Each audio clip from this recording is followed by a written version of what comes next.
예수님은 니고데모와의 대화에서 중요한 사실을 가르쳐 주십니다. 그것은 바로 표적 혹은 기적보다 더 신비로운 일이 있다는 사실. 그것은 바로 사람이 거듭나는 것입니다. 그리고 그 거듭나야만 비로소 가능한 믿음이라고 하는 것입니다. 이것은 그 어떤 표적보다 신비로운 일입니다.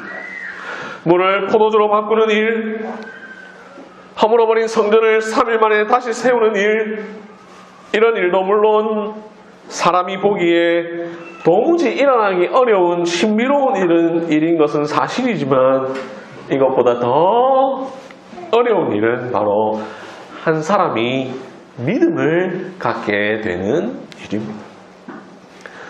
기적을 보고 따르는 것은 어렵지 않습니다. 기적을 보고 열광하는 것은 어렵지 않습니다. 그러나 사람이 거듭나서 믿게 되는 것은 참으로 우리가 이해하기 어려운 신비로운 일입니다. 예수 그리스도를 전혀 모르던 사람이 거듭나서 예수님을 만나고 그분을 믿고 한평생 신실한 신자로 살아가는 것, 이것만큼 위대하고 신비로운 기적이 어디에 있겠습니까? 사람이 거듭나지 않으면 하나님을 찾지 않습니다. 사람이 거듭나지 아니하면 하나님께 나아가지도 않고 나아가려고 하지도 않습니다. 거듭나지 아니하면 하나님을 알지 못하고 찾지 않으며 두려워하지 않고 거역합니다. 하나님의 진노를 인식하지 못하고 천국과 지옥의 존재를 믿지 못합니다. 그런데 사람이 거듭나면 하나님께로 돌아서는 능력이 부여되고 하나님께로 돌아섭니다. 사람이 거듭나면 하나님을 두려워하고 천국과 지옥의 실제를 믿게 되고 지옥의 진노를 두려워하며 천국을 소망하게 됩니다. 사람이 거듭나기 전에는 도무지 예수님을 믿을 수 없습니다. 아무리 복음을 들어도 믿음이 생기지 않습니다.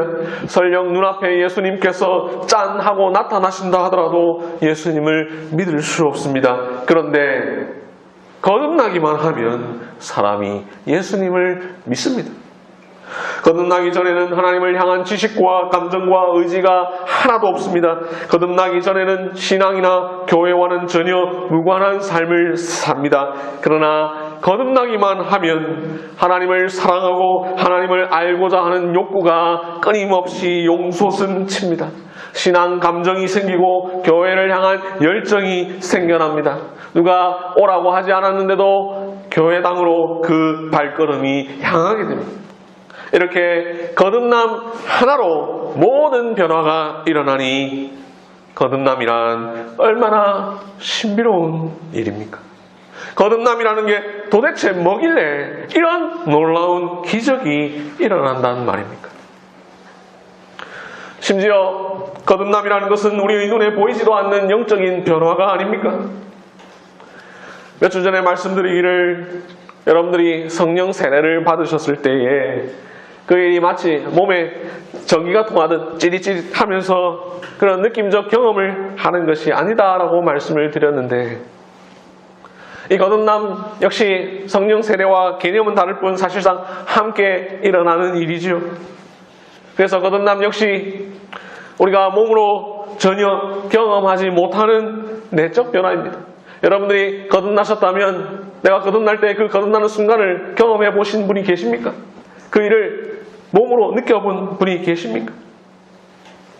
우리가 전혀 느낄 수 없는 이런 내적인 변화, 그것만으로 우리의 모든 삶이 변하고 우리의 영혼이 변하니 거듭남만큼이나 놀랍고 신비로운 것이 어디에 있겠습니까? 사랑하는 성도 여러분, 거듭남은 신비입니다. 우리의 모든 구원의 시작이라고 할 수 있는 거듭남은 철저히 신비로운 것으로 성령 하나님께 속한 일입니다.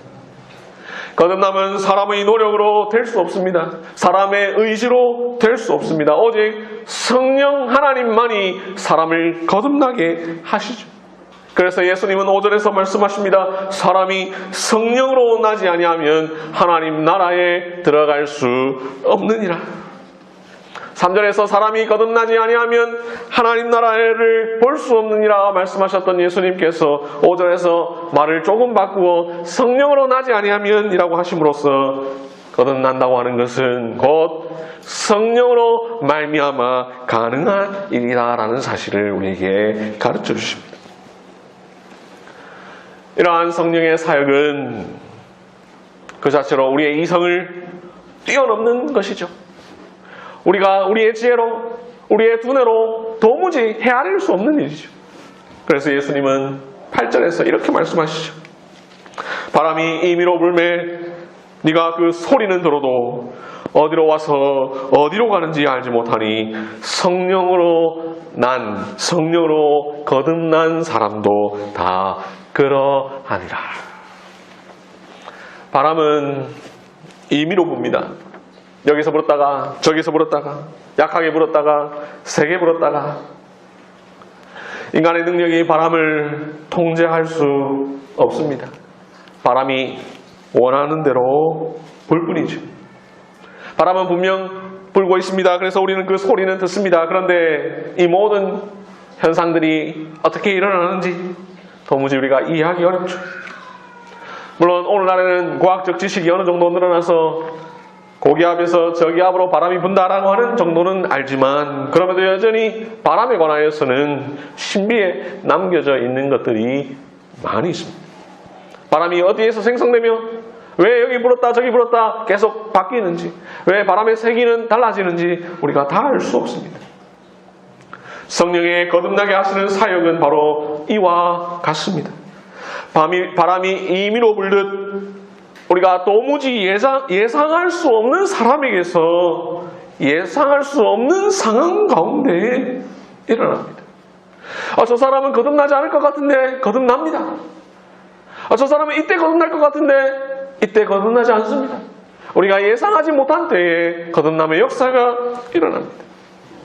거듭남의 역사는 사람으로서는 도무지 이해할 수 없는, 헤아릴 수 없는 신비로운 역사입니다. 영혼에서 일어나는 일이기에 우리의 눈으로 볼 수 없고 손으로 만질 수 없으며 귀로 들을 수조차 없습니다. 그런데 분명히 일어나는 일입니다. 그러니 참으로 신비로운 일이죠. 거듭남이란 유대인의 지도자라고 하는 니고데모조차 9절에서 어찌 그러한 일이 있을 수 있습니까? 라고 예수님께 되물었던 것처럼 참으로 우리의 이성으로는 받아들이기 어려운 일입니다. 하지만 분명히 일어나는 일입니다. 그렇기에 아담의 타락 이후로 지금까지 하나님께서는 수많은 사람들의 영혼을 거듭나게 하시고 그로 말미암아 예수 그리스도를 믿게 하시는 일을 하지 않으셨습니까? 기독교는 신비의 종교입니다.